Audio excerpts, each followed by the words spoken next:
Et voilà, j'ai pris un petit trade en haussier et je vais t'expliquer dans 2 minutes pourquoi je l'ai pris. Mais avant tout, moi c'est Damien et je suis l'un des meilleurs traders de Pocket Option. Si tu me connais pas, j'ai plein de vidéos qui l'expliquent. Et dans cette vidéo là, on va voir une stratégie ultra facile pour débutants, pour bien commencer en trading et pour faire un max d'argent. Et il reste 5 secondes sur le trade et il est parfaitement gagnant. Maintenant que tu as vu que le trade était gagnant, je vais t'expliquer pourquoi je l'ai pris et la stratégie utilisée. Mais avant tout, si tu n'as pas créé ton compte Pocket Option, c'est le moment de le faire. Je t'ai laissé un petit lien dans la description. Tu as juste à cliquer dessus, créer ton compte gratuitement et tu recevras en plus de ça 60% de bonus sur ton premier dépôt. Voilà, maintenant que ça c'est dit, on repasse sur mon écran. Alors tout d'abord, j'utilise un indicateur, le RSI, mais je vais te montrer comment je le configure. Donc pour ceux qui ne connaissent pas la plateforme, une fois que tu as créé ton compte, tu arrives sur cette page là, comme ça. Donc là tu as les paires que tu peux trader tout simplement. Là tu as le temps de chaque bougie, donc personnellement comme tu le vois, je trade en 1 minute, donc tu vas faire pareil. Sur ce petit bouton là, c'est pour les indicateurs, c'est justement pour mettre le RSI, donc l'indicateur que j'utilise pour la stratégie. Donc je vais cliquer une fois dessus. Là tu as le temps, alors il faut toujours régler sur l'horloge et tu vas choisir S30, cela veut dire 30 secondes. Chaque trade va durer 30 secondes tout simplement. Et le montant que tu souhaites trader. Donc moi je trade avec 19 000 $, donc c'est pour ça que je mets 200 $ pour le trade. Maintenant tu dois adapter cette somme en fonction de ton capital bien sûr. Et après tu auras juste à cliquer sur achat ou sur vente. Mais on va pas le faire tout de suite. En premier lieu, on va configurer le RSI. Alors comme tu vas voir, c'est très facile. Au niveau des périodes, au lieu de 14, tu mets 21. Pourquoi je mets 21? C'est pour éviter en fait les faux signaux. Quand le RSI est sur 14, il va trop réagir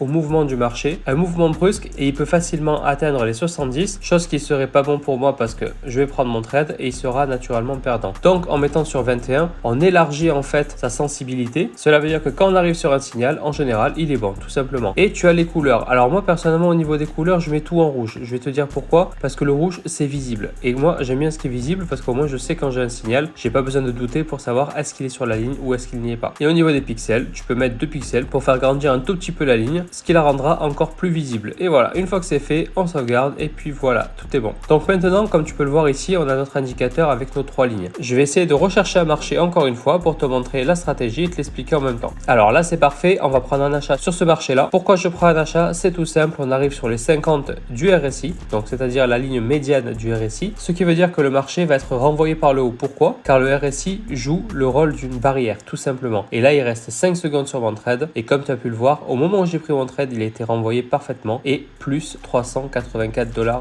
en poche. Tu vois, comme je te dis, la stratégie est ultra facile. Maintenant, il y a 2-3 trucs à savoir, de ne pas faire certaines erreurs que font surtout les débutants. C'est-à-dire que dès qu'ils vont voir que la stratégie, comme ça, avec le RSI, tu as juste à faire un rebond et c'est gagnant, ils vont même quitter la vidéo et ils vont cramer leur capital. Pourquoi? Parce qu'ils vont faire des erreurs que je vais expliquer tout au long de cette vidéo. C'est pour ça qu'il faut rester jusqu'à la fin. Alors, on va chercher un autre marché et je vais te montrer encore un autre exemple. Alors là, on arrive sur le 70 du RSI. J'ai pris une petite vente. Normalement, il devrait se retourner d'ici peu car on arrive vraiment au point haut du RSI. Alors, si je te l'ai pas expliqué déjà, le RSI en fait, c'est juste un oscillateur tout simplement de marché. Quand il y a trop de vendeurs sur le marché, il monte jusqu'à arriver au bar des 70. Quand il y a trop de vendeurs, il descend jusqu'à descendre en dessous des 30 tout simplement. Et nous, notre but, c'est de jouer sur le rebond. Donc là, pour l'instant, le trade est perdant. Ce n'est pas grave, la stratégie n'est pas une stratégie miracle. J'arrive à obtenir entre 75 et 85% de win rate, c'est-à-dire de taux de réussite avec cette stratégie. Donc bien évidemment que les 15 ou 25% restants, c'est des trades perdants. Maintenant, je vais te montrer aussi l'erreur à ne pas commettre quand tu fais un trade perdant. C'est ne pas reprendre bêtement. Bon, là, on va reprendre parce qu'on est vraiment en haut du RSI, mais il ne faut pas prendre juste sur un coup de tête, tout simplement. Alors, je vais reprendre un double trade sur ce marché. Pourquoi je prends un double trade? C'est très simple parce que j'ai perdu tout à l'heure 200 $ sur mon premier trade. Donc, mon but, c'est de retrouver mes 200 $ pour me rembourser, tout simplement. Et j'ai rajouté 200 $ que je voulais gagner initialement parce que dans le trading, le but, c'est quand même de gagner de l'argent. D'accord? Donc là, il reste 10 secondes sur mon trade et il a l'air d'être parfaitement gagnant. Pourquoi je l'ai pris? On est au-dessus des 70, le marché est vraiment suracheté. Donc les vendeurs vont reprendre le dessus, ce qui est tout à fait normal. Et le trade est parfaitement gagnant.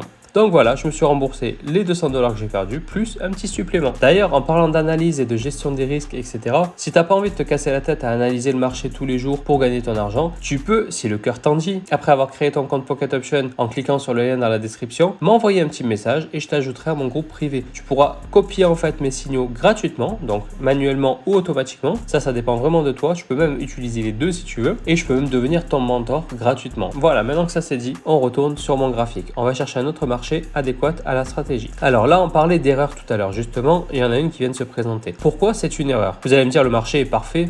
En fait, il fait que monter, descendre comme d'habitude. Ben non, en fait, le problème, c'est que voilà, le RSI se trouve toujours sur la ligne médiane. Qu'est-ce que cela veut dire? Cela veut dire qu'il n'y a pas une grosse différence entre les acheteurs et les vendeurs. Donc, le RSI, c'est-à-dire la ligne médiane, ne va pas faire son travail de rebond, puisque le marché ne vient pas ni d'en haut, ni d'en bas. Il est vraiment linéaire. Et ça, c'est la première erreur à ne surtout pas commettre en trading, c'est de trader sur un marché qui est linéaire, donc un range. C'est ça qu'on appelle en fait un range, c'est quand le marché n'a pas de direction spéciale et qui se trouve vraiment à l'endroit où il devrait être. C'est très rare, mais ça arrive. On va passer à un autre marché, mais au moins tu auras pu voir une erreur que commettent souvent les débutants, c'est de trouver un marché qui reste vraiment linéaire et de trader dessus, tout simplement. Là, on avait un très bon marché, malheureusement, il s'est déjà retourné. Donc, vu qu'il s'est déjà retourné, je vais quand même mettre une petite alerte ici au cas où il remonte, tout simplement. Et je vais chercher, peut-être qu'il va remonter plus tôt que prévu finalement. Je prends ma vente ici. Alors, je te réexplique pourquoi j'ai pris ma vente. L'oscillateur m'indique que le prix arrive sur les 70 du RSI, ce qui est tout à fait bien pour moi. Donc, ça veut dire que le marché est suracheté. Et moi, tout simplement, je mise sur la vente parce que je sais que les vendeurs vont reprendre le dessus, tout simplement. Et là, d'ailleurs, tu peux le voir, mon trade, une fois que j'appuie sur vente, automatiquement, il a rebondi. Là, il reste seulement 3 secondes sur mon trade et tu vas voir qu'il est parfaitement gagnant. Et voilà, sans surprise, 384 $ en poche. Alors, comme tu as pu le voir depuis le début de la vidéo, on a pris 4 trades, dont 3 gagnants, un qui était perdant. Bon, ça peut arriver, mais comme tu as pu le voir aussi, c'est que le trade d'après, vu qu'on a fait une double mise, on a récupéré notre perte et on a fait un gain. Donc, on peut dire qu'on a aujourd'hui 4 trades gagnants, c'est-à-dire un 100%. Mais comme je t'ai dit, la stratégie ne marche pas à 100%. Donc, il faut faire quand même attention à ta gestion de risque et ne pas miser trop sur un trade. Moi, en général, ce que je conseille, c'est de miser 1% par trade. Pourquoi? Parce que si on est obligé de doubler la mise, on va mettre 2%, plus 4%, plus 8%. Et en fait, ça te permettra d'avoir une gestion de ton argent pour ne pas cramer ton capital, tout simplement. Car une grosse erreur que font les débutants, et voilà, je viens à la deuxième erreur maintenant, c'est de trop mettre sur un trade. Ils ont par exemple 100 $ sur leur portefeuille, ils vont mettre par exemple 10 ou 15 $.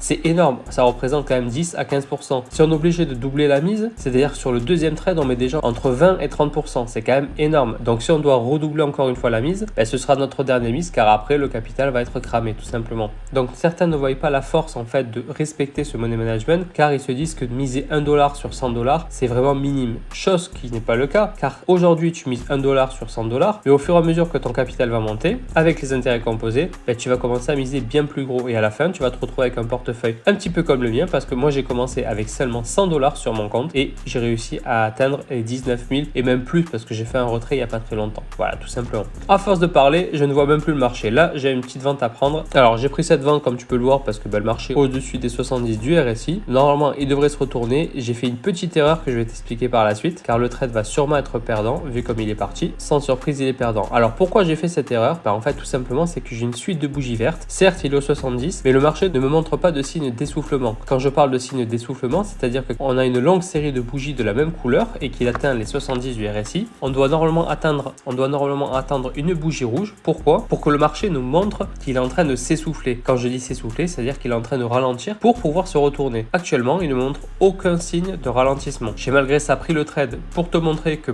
on peut faire des erreurs même en étant professionnel. Pour le prochain trade, je vais doubler ma mise et bien sûr, je vais me rembourser le trade perdant plus un petit supplément, tout simplement. Alors, ce marché n'a pas l'air de se retourner. Je vais quand même mettre une alerte vers ici parce que cela voudrait dire que le marché se retourne et on va chercher un autre marché qui pourra nous donner nos gains. Alors, celui-là, on l'a pris un peu en retard. Celui-là, on est en avance. Décidément, le marché apparemment a commencé à se retourner. En effet, là, on a une belle mèche de rejet. Je vais juste attendre que la bougie repasse au vert car oui, une autre erreur que je t'ai pas expliqué, c'est que pour prendre une vente, il faut que la bougie soit verte car ça t'augmente de 50% ta chance que la bougie devienne rouge par la suite. Comme tu le sais, sur le marché, soit la bougie est verte, soit la bougie est rouge. Elle peut pas être entre les deux. Donc si tu prends une vente sur une bougie verte, tu as déjà 50% de chance qu'elle se finisse en rouge, tout simplement. Bien sûr, ça marche aussi à l'envers. Si tu veux prendre un achat, il faut attendre que la bougie soit rouge également. Donc là, le marché n'a pas envie de revenir, malheureusement. Ce n'est pas grave. De toute façon, les opportunités, c'est pas ce qui manque. Il faut justement pas craquer et prendre n'importe quelle opportunité parce qu'elle est partie, sachant qu'on en a plein sur le marché. Donc là, on en a une qui est pas mal du tout. Je vais quand même mettre une petite cloche car je pourrais pas le prendre tout de suite vu qu'il a l'air de remonter. Et je vais passer au suivant. Comme je t'ai dit tout à l'heure, il y a plein d'opportunités d'opportunités sur le marché, ça sert à rien de rester bloqué sur une seule. Alors je vais prendre un double trade sur cette bougie là. Pourquoi je prends un double trade? Parce qu'on arrive sur le 70 du RSI tout simplement et que bien sûr j'ai perdu mon premier trade, donc je me rembourse et je fais un petit bénéfice en plus. De plus, on n'a pas une super grosse montée comme tout à l'heure, donc le marché va se retourner tranquillement. Alors il reste 5 secondes à mon trade et pour l'instant il se déroule très bien. Voilà, 2, 1 et ma perte est remboursée et j'ai fait un petit bénéfice. Voilà, c'est très simple, je veux dire la stratégie elle est pas compliquée, on a besoin d'un seul indicateur, un petit réglage magique, une belle analyse et tu gagneras entre 75 et 85% de tes trades. Mais encore une fois, je te le répète parce que c'est gratuit et c'est quand même dommage que tu n'en bénéficies pas, c'est que tu as juste à créer ton compte avec mon lien Pocket Option qui est dans la description. Tu auras accès à tout mon canal privé gratuitement, donc mes signaux en manuel, en automatique, mon coaching, ma formation, tu auras vraiment accès à tout et ça gratuitement. Ça serait quand même dommage de t'en priver. En même temps, j'aimerais que tu me laisses un petit commentaire en me disant comment tu as trouvé cette stratégie. Car cette stratégie, normalement, elle fait partie de mon groupe privé, c'est-à-dire de ma formation privée. J'ai longuement hésité à la dévoiler au grand public, donc j'aimerais savoir comment tu l'as trouvée, tout simplement. Et en même temps, si tu as des remarques à me faire ou des stratégies ou autre chose que tu aimerais que je fasse dans mes vidéos. Car oui, j'ai pas mal de vidéos par rapport à ça, tu as juste à regarder ma chaîne, tu verras que tu trouveras ton bonheur. En tout cas, cette vidéo touche à sa fin. J'espère qu'elle t'aura plu et on se dit à la prochaine. C'était Damien. Ciao!